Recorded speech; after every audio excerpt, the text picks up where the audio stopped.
Well, good evening, everyone, and thank you for joining me for this evening's Look into the Holy Book devotional. And I'm your host, Charles Logan.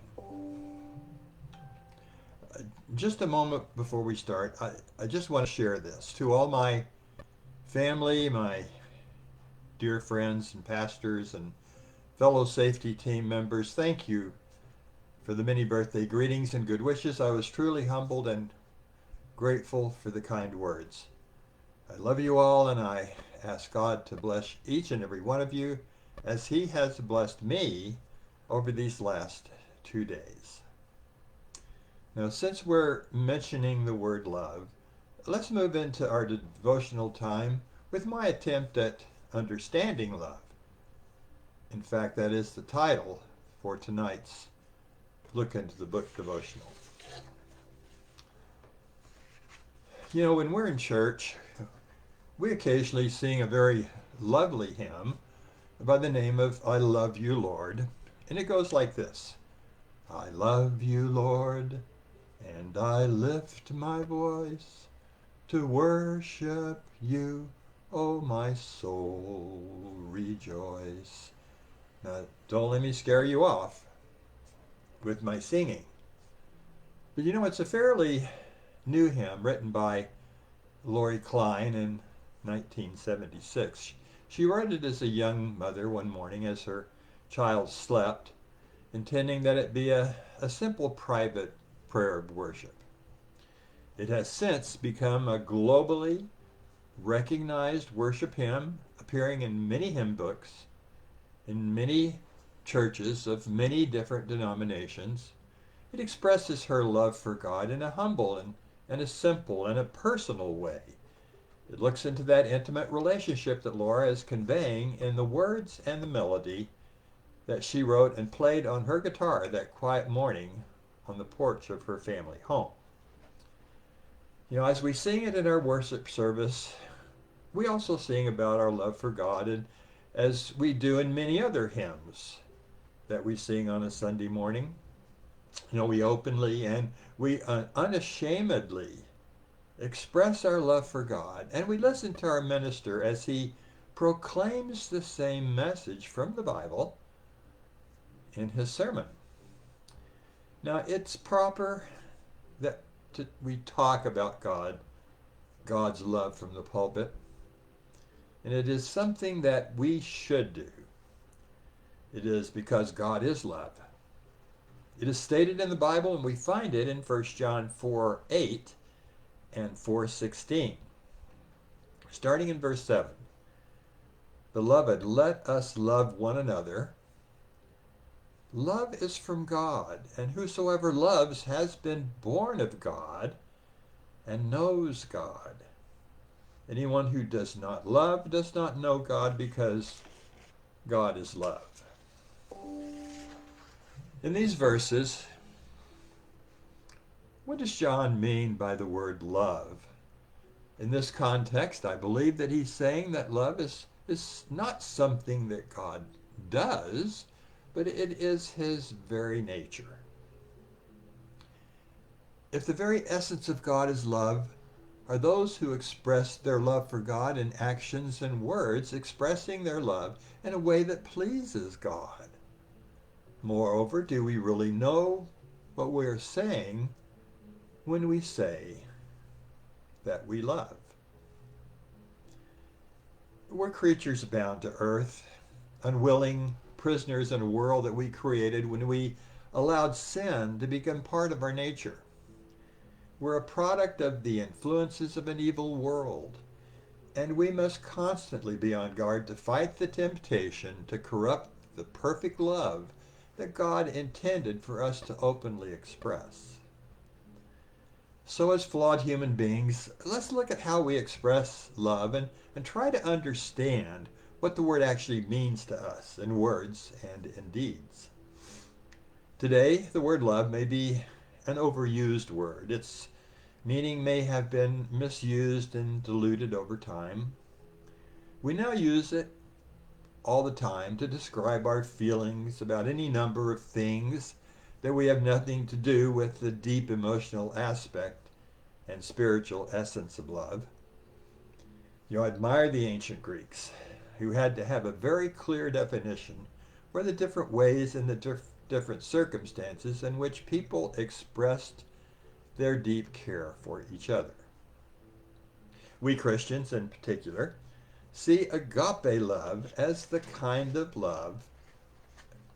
unconditional love that God has for his children. And of course, the love that we should have for God. It is spiritual love, the kind that compels us to care deeply and not expecting anything in return. Now, the Greek word eros characterizes intense desire and intimacy, perhaps like an infatuation. Philia describes a deep friendship, sharing respect, loyalty, and common values. The Spartan philosophy of companionship among their soldiers might be a good example of this.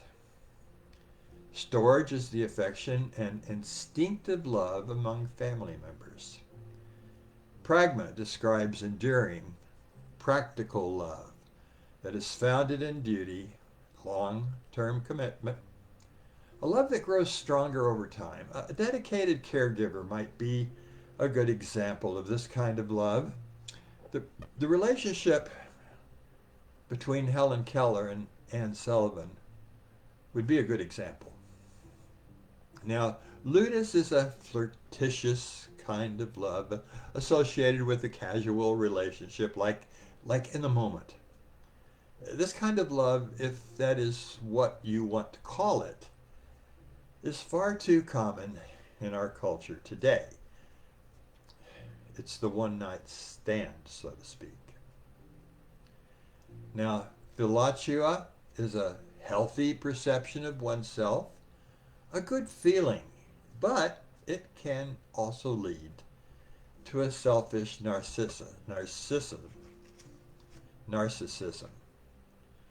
Now, the Greeks realized that the concept of the emotion of love was so complex that it could not be described in just one word.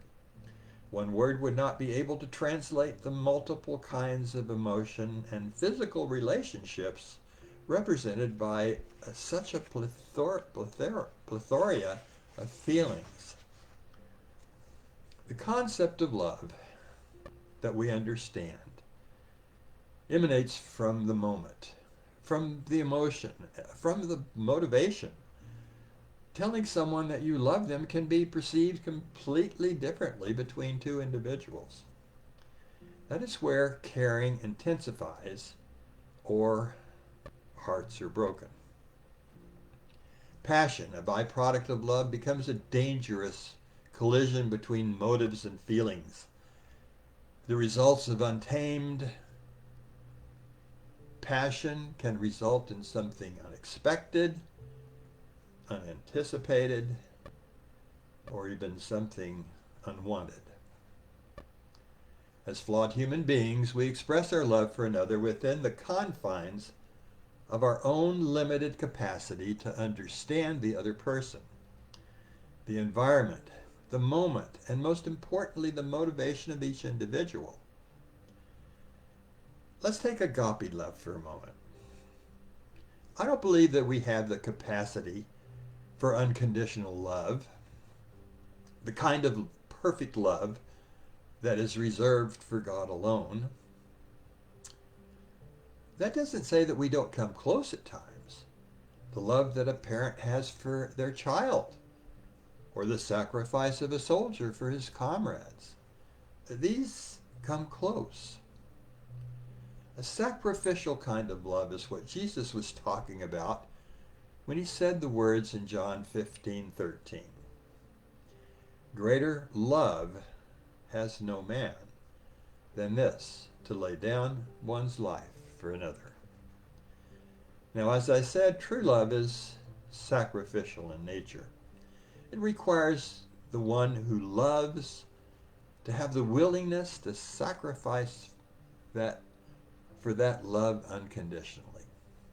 A merciful God did just that when he planned from the very beginning to offer his only Son as a full and final sacrifice for mankind. And he did this out of a perfect love, even for those who have yet to come to a personal relationship with him. Romans 5:8 says, "But God demonstrates his own love for us in this: while we were still sinners, Christ died for us." So whatever kind of deep love that one is talking about, it's an ethereal thing. It's delicate. It's light. It's airy. It's in a way that is too perfect to describe in terms. We, in our limited capacity, in our minds, really can't put this into words. Now, taking all of that in, is it possible for us to express and feel a love so deep that we can emulate that perfect love that God has for his children, and the love that we, in return, give to him? So what does "I love you" mean today? Certainly the ancient Greeks could not capture the complexity of the word love in just one word. So how can we express the intensely deep meaning clearly enough so that someone else could understand our meaning or our motivation? The word love has suffered a confused transformation in our culture. We have watered down the word to cover everything for love for another to love for mundane things like our homes or our cars or weather or even our free time. I love my free time.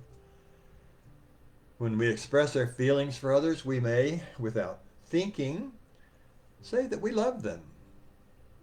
We cannot know how that person receives those words. Even though we may feel a deep emotional and sincere love, the phrase is so often used that it's become more of a friendly acknowledgement than a true emotional admission of commitment. So if somebody really wants to know the real motivation behind the words, "I love you," one must be convinced by their actions. How do they treat you? How do they relate to you when times are hard? Do they want to care for you in sickness and in health? Are you convinced that theirs is a commitment for life? That is what those words really should convey. Now, agape love has no limits. That means that God's love for us is unconditional. Unlike our frail human nature, where everything is temporary, his love is eternal. It's enduring. And even though we constantly disappoint him, he remains by our side. So let us pray that we have the capacity to return his love in kind. You know, as we sing Lori Klein's hymn, and I hope you sing it better than I do, I hope that the words, "I love you, Lord," do not become so overused that they lose their meaning. Our love for God must be sacrificial and complete because of the Apostle Paul's words in Romans 12:1. And he writes this: "Therefore I urge you, brothers and sisters, in view of God's mercy, to offer your bodies as a living sacrifice, holy and pleasing to God. This is your true worship." So in summary, when we express our true and inner feelings by saying "I love you," let it be as a true, sacrificial, long-term commitment to the one that we want to care for and be with from now on. A commitment to care for them and protect them, just as God of mercy has promised to love and care for his children. until such time as our faith and hope become an eternal reality. Well, that concludes our devotion for this evening. But I'd like to end with these few words. May the 4th of July be a wonderful celebration of life, liberty, and the pursuit of happiness, and let us not remember all of those who made this country of freedom possible. So I am your host, Charles Logan, for the Look into the Holy Book devotional, and I hope that you will join me next Thursday evening. Once again, I wish each and every one a good rest of the week, and may God bless each and every one of you. And thank you, and good night.